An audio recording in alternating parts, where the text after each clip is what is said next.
baseline nice and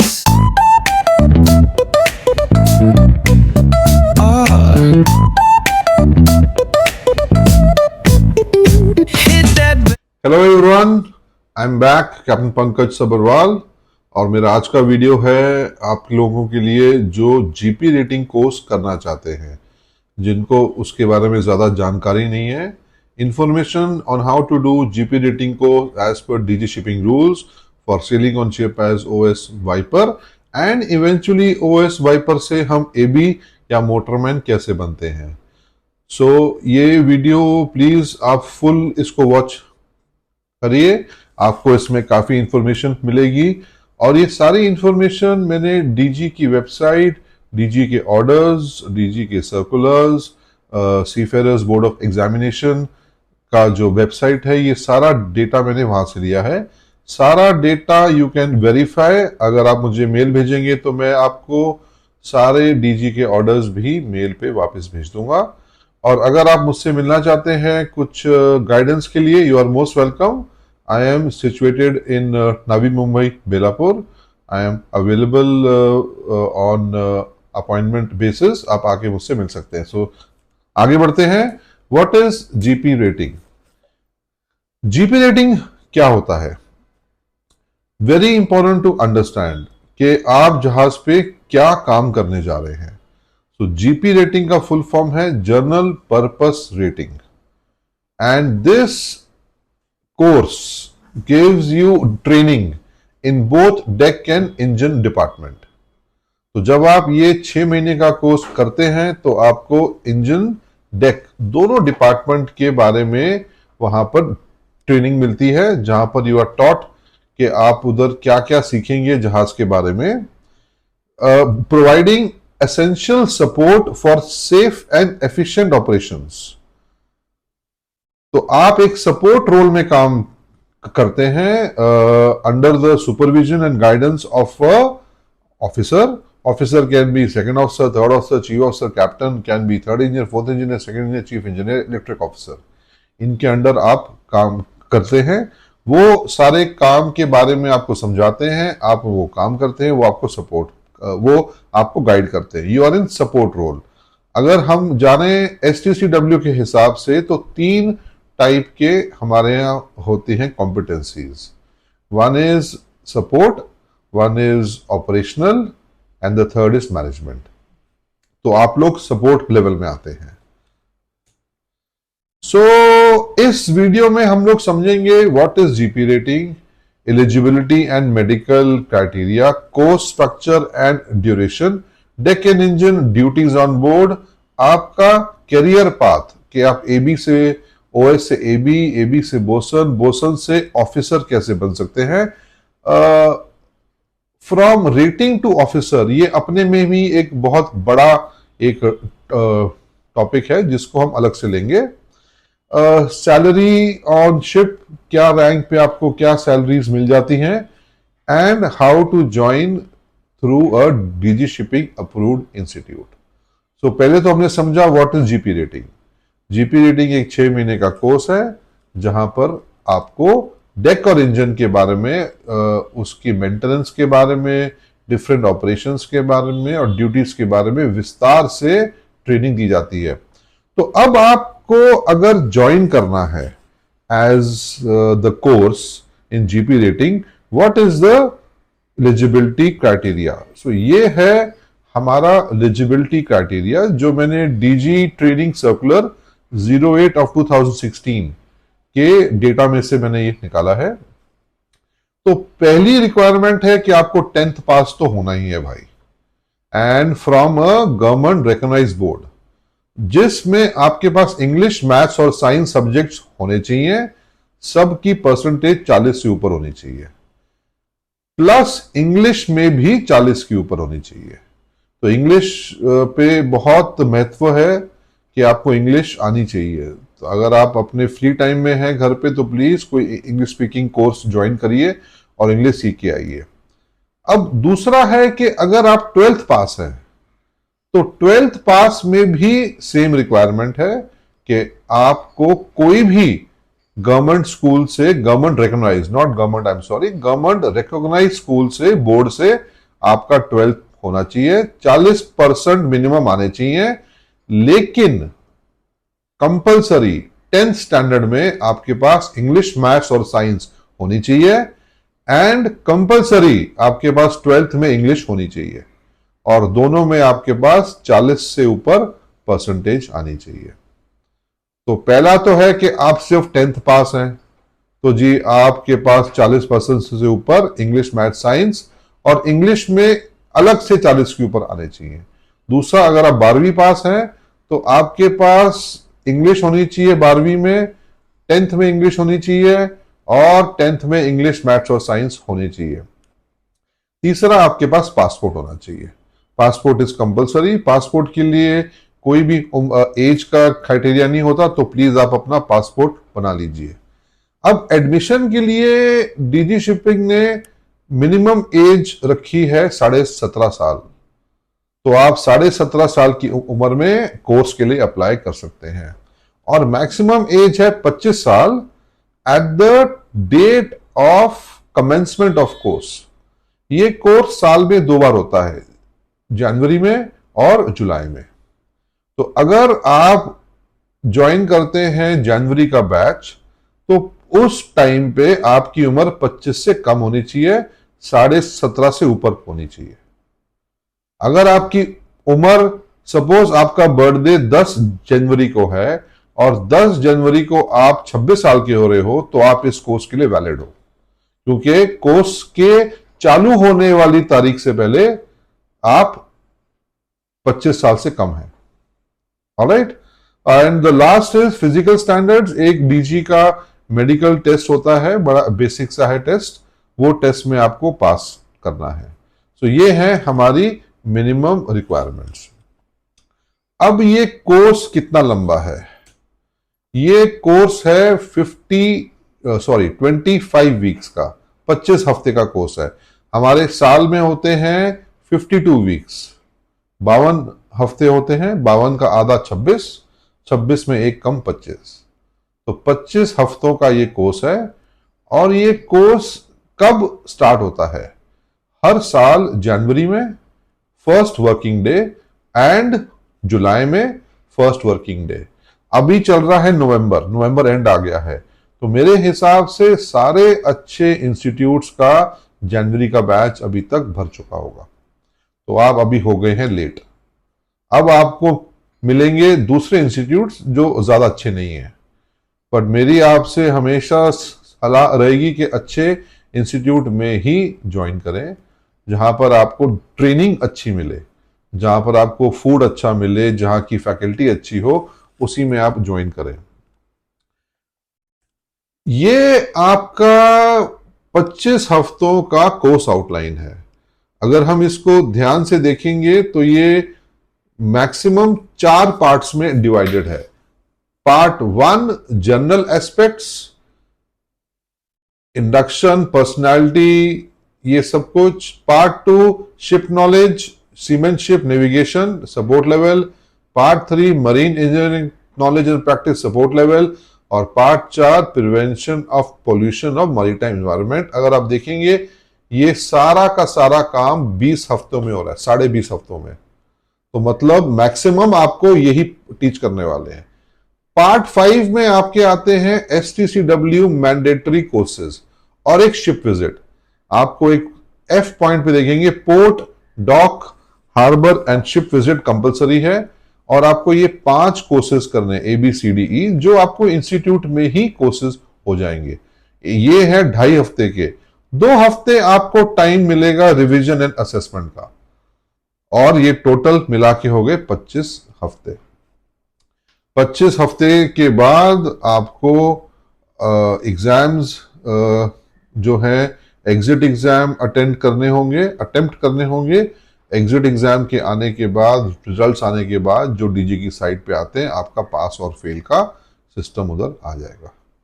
तो अगर आप अच्छी तरह पढ़ाई करेंगे तो आई एम श्योर पहले अटेम्प्ट में ही पास हो जाएंगे। आपका जो डेली का काम है, contact hours per week is 42 hours. तो 6 दिन में आपको 42 आवर्स का प्लानिंग होता है हर इंस्टीट्यूट का। अगर आप देखेंगे मंडे टू सैटरडे में आपका रूटीन, सुबह 6 बजे आपको उठाएंगे, 6 से 8:30 बजे तक washing, PT, yoga, clean shape, parade, breakfast, 8:30 बजे से आपके लेक्चर चालू हो जाएंगे, वर्कशॉप, फिर एक लंच ब्रेक आएगा, फिर आपके लेक्चर्स क्लासेस होंगे, फिर एक ब्रेक आएगा, फिर आपको 5 बजे के बाद एक्स्ट्रा करिकुलम एक्टिविटीज जिसमें स्विमिंग, स्पोर्ट्स, लाइब्रेरी काम, आपका लंच एंड सेल्फ स्टडी। तो बेसिकली जो आपकी पढ़ाई है वो सुबह 8:30 से शाम के 5 बजे तक है, मंडे टू सैटरडे। और सुबह सुबह आपकी फिजिकल एक्टिविटी, शाम को 5 बजे के बाद आपकी फिजिकल एक्टिविटी रिक्रिएशन। अगर आप आखिरी लाइन इसकी देखेंगे, रात के 10 बजे लाइट्स आउट। तो 10 बजे आपका लाइट्स, आपकी डोमेट्री की, आपके जहां पर आपके होंगे रूम्स, कैबिन्स की लाइटें बंद हो जाएंगी। फिर आपको सिर्फ स्टडी लैंप की लाइट मिलेगी अगर आपको पढ़ना है तो, वरना मेन लाइटें ऑफ हो जाएंगी। काफी रिस्ट्रिक्शन है मोबाइल फोन के यूज का भी। तो ऐसा नहीं है कि आपके पास कॉन्टिन्यूस मोबाइल फोन रहेगा। इंस्टीट्यूट टू इंस्टीट्यूट, हर इंस्टीट्यूट ने मोबाइल फोन यूजेज के ऊपर भी पॉलिसीज बनाई हुई हैं। तो अगर आप सोचते हैं कि आपके पास फोन 24 घंटे रहेगा, तो नहीं भाई, ऐसा नहीं है। जो इंस्टीट्यूट की पॉलिसी होगी आपको फॉलो करनी होगी। अगर आप ये करिकुलम देखते हैं तो इसमें एक चीज पे बड़ा अच्छा मुझे जो लग रहा है कि वो आपको डिसिप्लिन सिखा रहे हैं, अनुशासन। जहाज पे डिसिप्लिन बहुत इंपॉर्टेंट है। अगर आपको ड्यूटी पे 8 बजे बुलाया है तो भैया 8 बजने से 10 मिनट पे आ जाओ, लेट मत हो, जल्दी पहुंच जाओ। क्योंकि डिसिप्लिन जहाज पे, अनुशासन को अगर आप ब्रेक करते हैं, छोड़ते हैं, तो आपको फिर बहुत मुश्किल होगी काम करने में। अब आपको, जब आप इंस्टीट्यूट में अप्लाई करेंगे, मेरे हिसाब से 3 से 4 महीने पहले से ही आपको एप्लीकेशन डालना शुरू कर देना चाहिए। इंस्टीट्यूट की एक बहुत बड़ी जिम्मेदारी है कि वो आपके लिए स्पॉन्सरशिप सिक्योर करें। स्पॉन्सरशिप का क्या मतलब हुआ? स्पॉन्सरशिप का मतलब हुआ कि आपकी जो ट्रेनिंग है 2 भाग में है।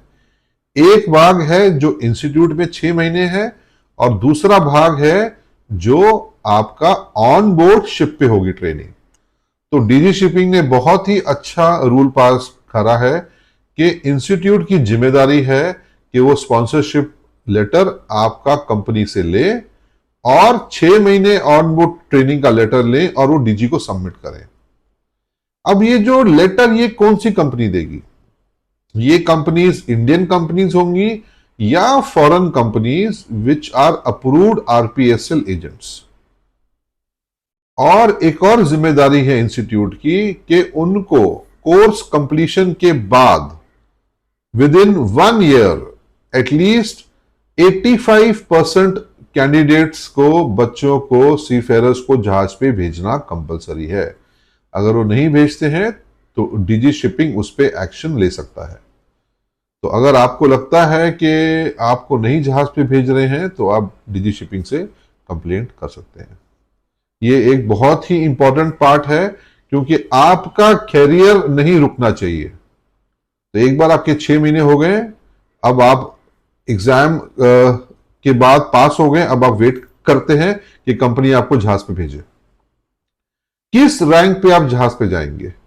आप 2 रैंक पे जाएंगे। एक है ट्रेनी ओएस डेक डिपार्टमेंट में या ट्रेनी वाइपर इंजन डिपार्टमेंट में।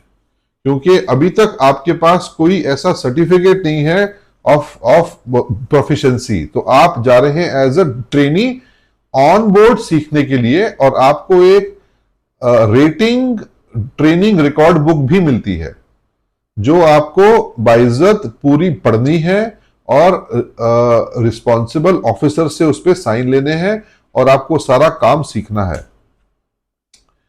अब आप सोचेंगे कि कौन से इंस्टीट्यूट में मैं अप्लाई करूं। अब ये बड़ा ही मुश्किल सवाल है, क्योंकि आप नए हैं, आप शिपिंग में कभी गए नहीं हैं, आपको ज़्यादा जानकारी नहीं है। बहुत सारे लोग आपको गलत इन्फॉर्मेशन देते हैं, आपको बॉम्बे भगाते हैं, दिल्ली भगाते हैं, यहाँ पर आओ, वहाँ पर आओ, ऐसा करो, वैसा करो, ये करो, वो करो।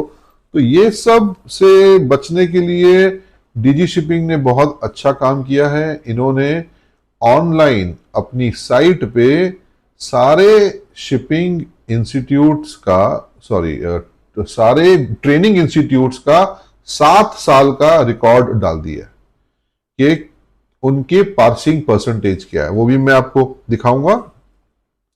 ये रिकॉर्ड मेरे पास अवेलेबल है, डीजी की साइट पे है, आप भी डाउनलोड कर सकते हैं। ये हमें मदद करता है कि किस इंस्टीट्यूट में कितने बच्चे थे और कितने प्रतिशत पास हुए उसमें से।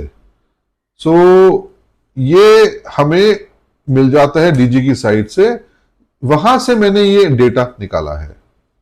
अब अगर आप ये डेटा देखते हैं तो 2023-24, 2022-23-24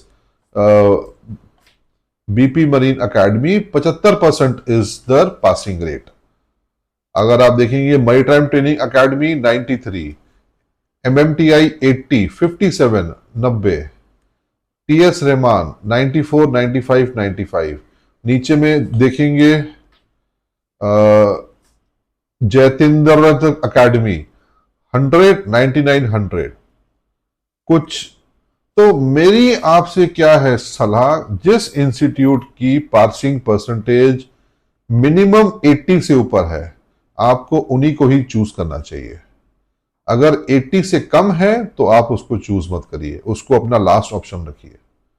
80 के ऊपर वाला है और उसमें कैंडिडेट्स बहुत ज्यादा हैं, तो मतलब उनकी पढ़ाई अच्छी है, उनका अनुशासन अच्छा है, उनका फैकल्टी अच्छी है। ये मैंने डीजी के उस सर्कुलर से निकाला है। तो आप देख सकते हैं BP marine academy 797 total candidates, pass सिर्फ 604 हुए हैं, विच इज 75%। तो ये आपको पूरा का पूरा डेटा सारे इंस्टीट्यूट का मिल जाता है।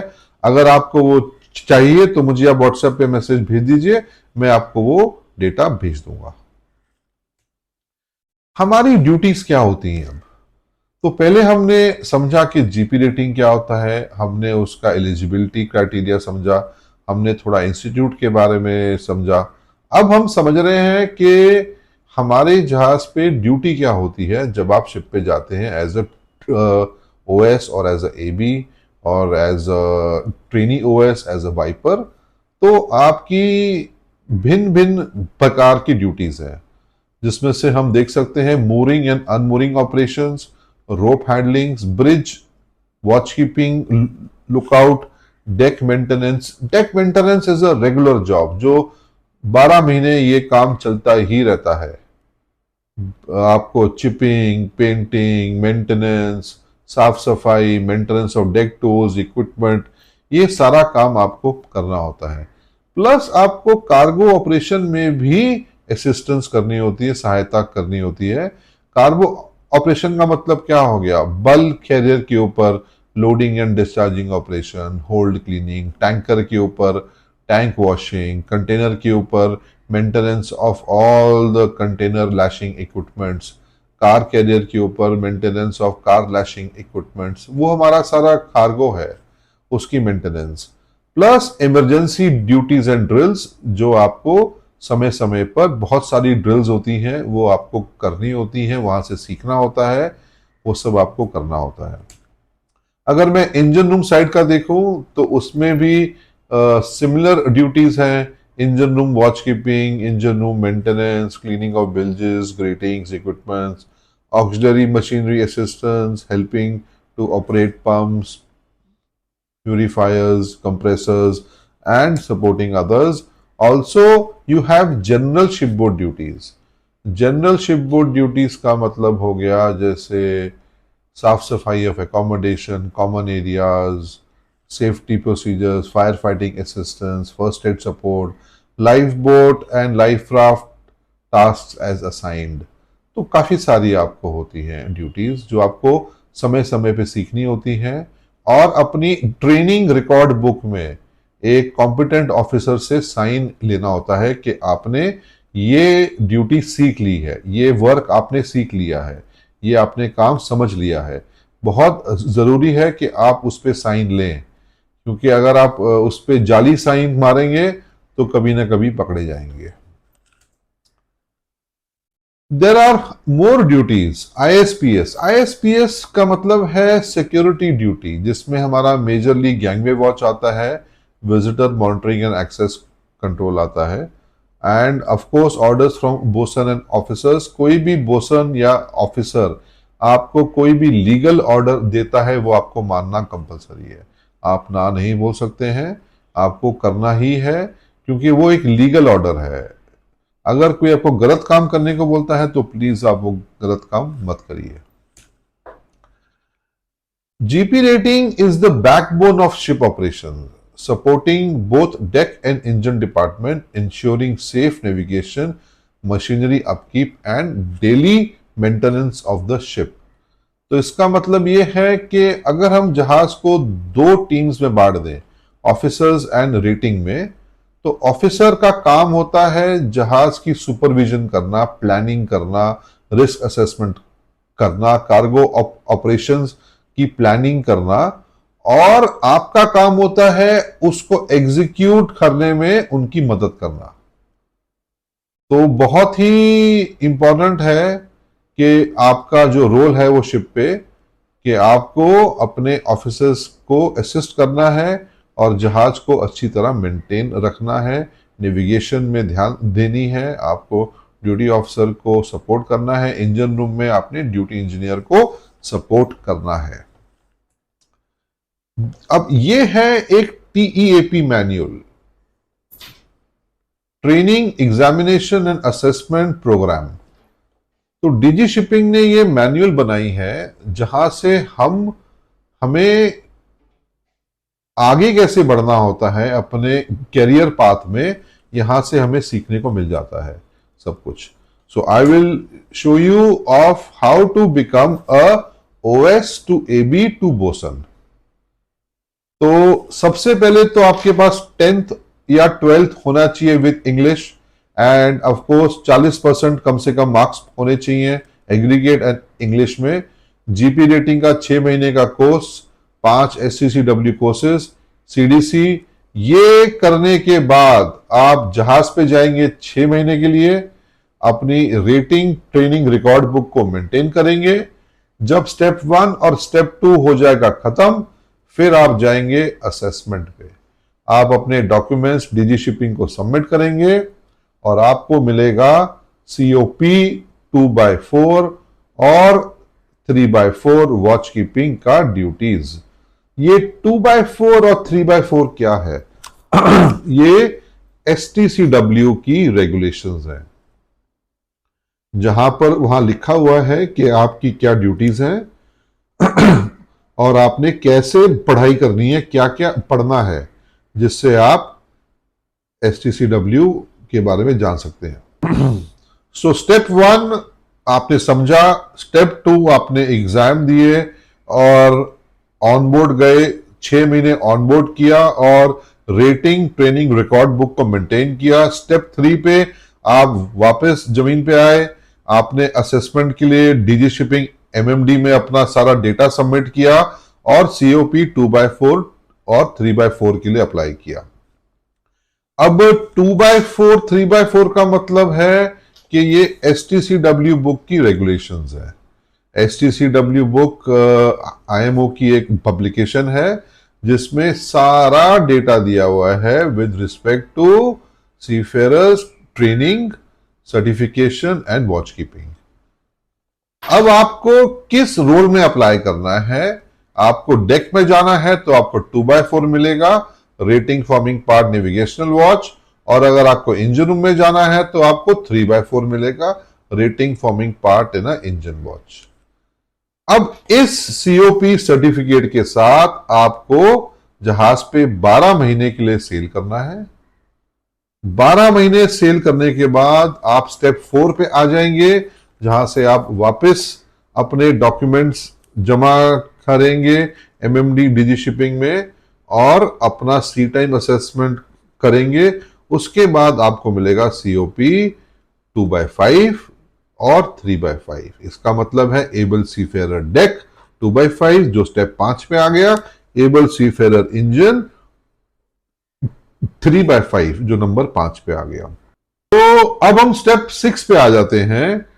स्टेप 6 में क्या है, आपके पास सीओपी 2/5 आ गई है फॉर डेक डिपार्टमेंट, 3/5 आ गई है इंजन डिपार्टमेंट।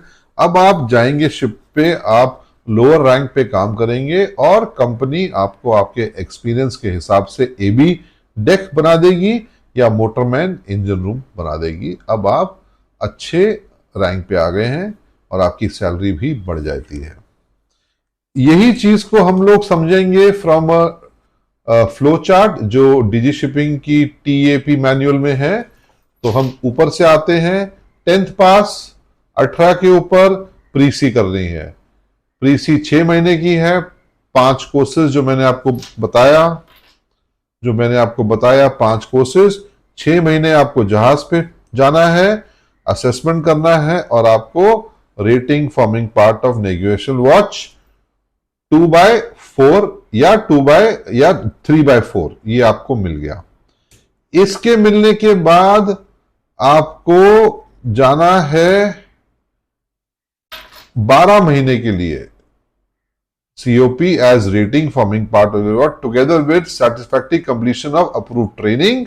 आप अपने डॉक्यूमेंट सबमिट करेंगे, सबमिट करने के बाद आपको रेटिंग एबल सीफेरर डेक का COP government of India DG shipping से मिल जाएगा। बहुत सिंपल है, ज्यादा मारी मारी नहीं है, बस ये है कि आपको टाइम पे जहाज मिलता रहे, आप शिप पे जाते रहे, अपना सी टाइम खत्म करें और आके अपने सर्टिफिकेट और सी टाइम असेसमेंट के लिए डाल दें। तो ये बड़ा सिंपल है। अब आपको अगर रेटिंग से ऑफिसर बनना है तो board of examination for seafarer trust की वेबसाइट पे ये डेटा अवेलेबल है, जहां पर वो बोलते हैं स्टेप 1 कि आपको एबी के बाद एनसीवी डेक कैडेट में ज्वाइन करना है। स्टेप 2 उनका 12 महीने का ऑनबोर्ड सी टाइम उनके प्रोग्राम के हिसाब से करना है। उस प्रोग्राम में आपको बुक्स वगैरह सब मिलेंगी, कोर्स मटेरियल मिलेगा, सब कुछ मिलेगा और 12 महीना करने के बाद आप सर्टिफिकेट के लिए अप्लाई कर सकते हैं एमएमडी में, जो आपका सारा डेटा चेक करके आपको navigational watch keeping officer NCV near coastal vessel के एग्जामिनेशन के लिए आपको रिकमेंड कर देंगे। एलिजिबिलिटी आपकी हो जाती है। देखिए थोड़ा सा ये लंबा रास्ता है, इसके लिए मैं अलग से इस पे वीडियो बनाऊंगा कि रेटिंग से आप ऑफिसर कैसे बन सकते हैं, क्योंकि 2-3 उसके अलग अलग वेज हैं। सो उस पर मैं बाद में आऊंगा, बट मोटा मोटा ये है कि आपको सी टाइम करना होगा, आपको पहले एनसीवी ज्वाइन करना होगा, near coastal vessel. Near coastal vessel में ज्वाइन करने के बाद आपको navigation watch keeping officer NCV का बनना होगा एग्जाम देके। उसके बाद आपको सेकंड मेट में आना होगा। थोड़ा सा लंबा रास्ता है लेकिन हो जाता है। काफी मैं लोगों को जानता हूं जो रेटिंग से ऑफिसर्स बने हैं। तो अगर आप यंग हैं तो आपको, और आपने अगर 12th में साइंस नहीं ली थी, तो आपको इसी रास्ते से आप ऑफिसर बन सकते हैं। अब थोड़ा सैलरीज देख लेते हैं कि आपको कितना पैसा मिलेगा। देखिए ये नंबर्स जो हैं ये हर कंपनी के अलग होंगे। तो मैंने अपने दोस्तों से पूछा था कि क्या सैलरी रेंज है, तो मुझे ये डेटा मिला। ये गलत भी हो सकता है, ये सही भी हो सकता है, तो आप इस नंबर को पकड़ के मत बैठ जाना, बट मोटा मोटा आपको एक हिसाब मिल जाता है। जब आप एक ट्रेनी ओएस में जाते हैं तो आपको 30-40 हजार की रेंज मिलती है। ट्रेनी ओएस, अभी तक आपने कोई एग्जाम नहीं दिया, आपको सीओपी नहीं मिली। जब आप ओएस बन जाते हैं तो 60,000 से 75,000। जब आप एबल बॉडी डेक बन जाते हैं तो 1 लाख से 1,20,000। डेक फिटर 1 लाख से 160, बोसन 1 लाख से 160, ये आपकी रेंज। और इंजन डिपार्टमेंट में भी सिमिलर है। अगर आप ट्रेनी फिटर वाइपर हैं 30 से 40 हजार, वाइपर हैं 3x4 60 से 75 हजार, अगर आप मोटरमैन हैं तो 1 लाख से 1,25,000, अगर आप फिटर हैं तो 1 लाख से 1,60,000। बट आप इसको पकड़ के मत बैठिएगा, हर कंपनी के अपनी सैलरी होती है, अच्छी कंपनियां होती हैं, मॉडर्न कंपनी होती है, बुरी कंपनियां होती हैं, तो ये सब तो आपको देख के ज्वाइन करना है। तो मुझे बताइए आपको मेरा वीडियो कैसा लगा। मैंने आपको बहुत ही आसान रास्ते से जीपी रेटिंग कोर्स के बारे में बताया, और अभी मैं आपको आगे में और भी वीडियोस डालूंगा कि आपको कैसे कोई इंस्टीट्यूट को चूज करना है। उनका डेटा डीजी साइट पे मिलता है, मेरा एक अलग से वीडियो है उसके ऊपर, वो भी आप ज़रूर देखिएगा। अंडरस्टैंडिंग द डीजी वेबसाइट, आपको वहाँ से काफ़ी इंफॉर्मेशन मिल जाएगी। So thank you very much, captain Pankaj Sabharwal, thank you very much. You can connect with me on the email ID, or you can send me message and we will respond. Thank you.